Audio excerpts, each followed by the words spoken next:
जी और राष्ट्रीय धर्मगुरु श्री जयपाल राव जी, साथ में प्रदेश धर्मगुरु श्री राजेश लिंडा जी, प्रदेश अध्यक्ष नागू राव जी, प्रदेश महिला अध्यक्ष नीमाऊ राव, रायमनु राव,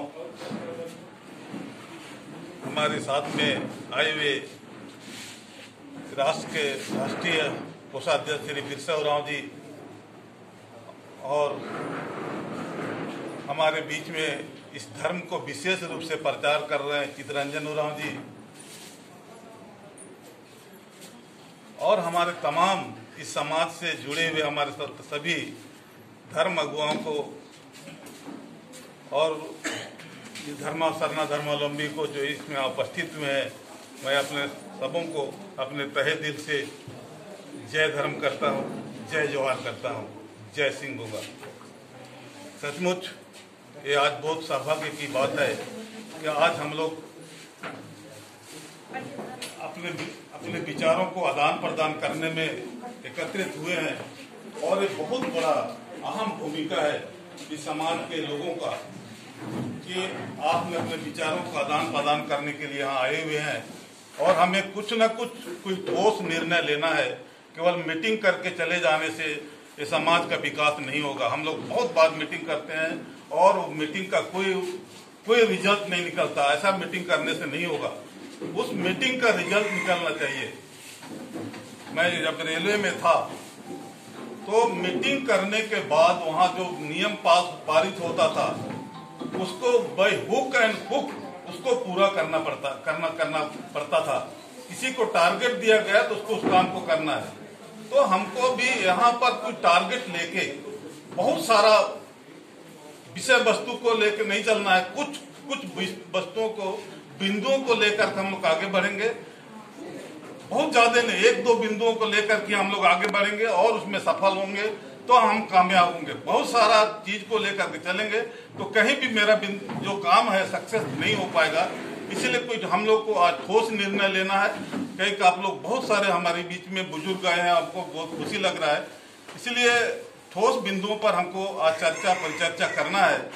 आज महिला प्रकोष्ठ के स्पॉन्सरशिप में मीटिंग बुलाई गई है। मैं महिला प्रकोष्ठ को धन्यवाद देना चाहता हूँ कि किस मीटिंग का ऑर्गेनाइज किया है और राज्य प्रार्थना सभा के हमारे अध्यक्ष बालमुचु जी इस मीटिंग को ऑर्गेनाइज किए हैं, वे धन्यवाद के पात्र हैं। ये बहुत खुशी की बात है। कोरोना काल में हम लोग बहुत दिन से एक जगह एकत्रित नहीं हो पाते थे, अपने विचारों को, समस्याओं को हम आदान प्रदान नहीं कर पाते थे, इसलिए हम बहुत अछूते रह गए थे। इस बीच में बहुत सारा डेवलपमेंट हुआ नहीं हुआ उसको जानना भी जरूरी है कि हमारा समाज जो है किधर जा रहा है। हमको कुछ आदमी के हाथ में समाज रहता है, सब कोई समाज को लेके नहीं चलता, किसी के दिशा निर्देश में ये समाज को चलना पड़ता है और हर समाज उसी के दिशा निर्देश में चलता है। तो हम लोग भी आज हमारे बीच में राष्ट्रीय धर्मगुरु है, उनके विचारों से ओतप्रोत होते हुए हमको आगे बढ़ना है। कहे कि किसी भी समाज को चलाने के लिए ईमानदारी बहुत जरूरी है। बिना ईमानदारी के समाज को नहीं चलाया जा सकता है। इसीलिए यहाँ के जो भी व्यक्ति कार्य कर रहे हैं सच्चे मन से काम करें, आपको रिजल्ट खुद ब खुद ही समाज को मिल जाएगा। किसी को डिलेमा में रख के कोई भी आदमी ऐसा समाज नहीं चलाए जिससे कि हम कहीं ना कहीं आगे जाके हम आपस में फूट हो जाए। कहे कि हम लोग पिछले बार देखे हैं कि हम लोग बंधन तिग्गा के अगुवाई में हम लोग चल रहे थे, लेकिन हम लोग के उनका विचार और हम लोग का विचार में खटास आने के कारण ये समाज कुछ दिन के लिए बिखर गया था। हम लोग एक दूसरे से अलग हो गए और नतीजा हुआ कि आज भी हम लोग बहुत 10 साल पीछे चले गए। हमको जिस गति से आगे बढ़ना था हम आगे नहीं बढ़ पाए और हम फिर पीछे चले गए। लेकिन आज फिर पूरा समाज समझ गया है कि सच्चाई क्या है, उस सच्चाई को लेकर के हमको आगे बढ़ना है और ये बहुत सारे लोग हमारे बीच में आप आ गए हैं। हम लोग सोचते हैं कि हम लोग जरूर आगे बढ़ेंगे। तो आज शायद आज हमारे बीच में महामनीषी रामदयाल जी मुंडा हमारे बीच में नहीं है और आज शायद उनका जन्मदिन है। मैं उस महापुरुष को, इस समाज को बचाने में उनका काफी योगदान रहा। क्योंकि रामदयाल जी मुंडा ने कहा था ये नाची से बची, हमारे इतिहास को जो नाचेगा वही भी बचेगा, ये आदिवासियों में कहावत है।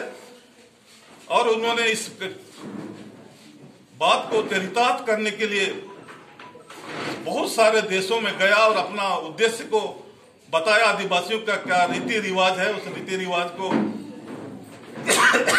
उसने अपना व्याख्या में दिया है। और रामदयाल जी मुंडा इस प्रदेश को, झारखंड प्रदेश को बचाने के लिए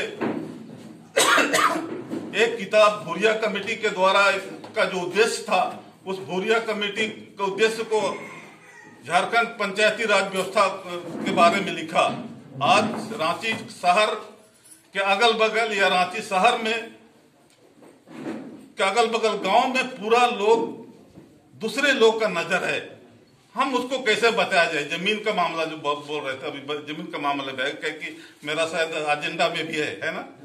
हम लोग को रांची शहर या रांची शहर के अगल बगल इस जमीन को कैसे बचाया जाएगा, तो उसके बारे में भूरिया कमेटी का एक किताब है। उसमें वो स्पष्ट रूप से उसको बचाने के लिए क्या करना है, क्या नहीं करना है, ग्राम सभा के द्वारा कैसे बचाया जाए, वो किताब हमारे महामनीषी रामदयाल जी मुंडा जी लिखे हैं। वो किताब मेरे पास 8-10 किताब मैं लाया हूं। उसको एक ही किताब मुश्किल से मिला था। उस किताब को मैं किताब के रूप में उसको शकल दिया और उसको फिर नया किताब कुछ बनाया हूं। तो उसके माध्यम से गांव का जमीन को बचाया जा सकता है। कहे कि आपका यहाँ पर ग्राम सभा का जो गठन है वो नगण्य हो गया है और ग्राम सभा आपका गांव को बचाने के लिए, आपका जमीन को बचाने के लिए बहुत महत्वपूर्ण चीज है। उसके माध्यम से आपका कि ग्राम सभा का जो पावर है वो सुप्रीम कोर्ट से भी आगे बढ़ करके है और उसको पढ़ना पड़ेगा, आप उसके बारे में चिंतन करना पड़ेगा और ग्राम सभा का गठन करके उसको आप अपना अगल बगल का जमीन को, इस समाज का जमीन को, धार्मिक जमीन को कैसे सुरक्षा किया जाए, वो सारा चीज उस किताब में दिया हुआ है। तो मैं उम्मीद करता हूं कि आप लोग पढ़ेंगे और उस चीज को ज्ञान अर्जन करेंगे। और दूसरा बात है, हम लोग के बीच में कर्मा का त्योहार आ रहा है। कर्मा का त्योहार हम लोग मनाते हैं, लेकिन हमको देखने में आता है हम लोग कर्म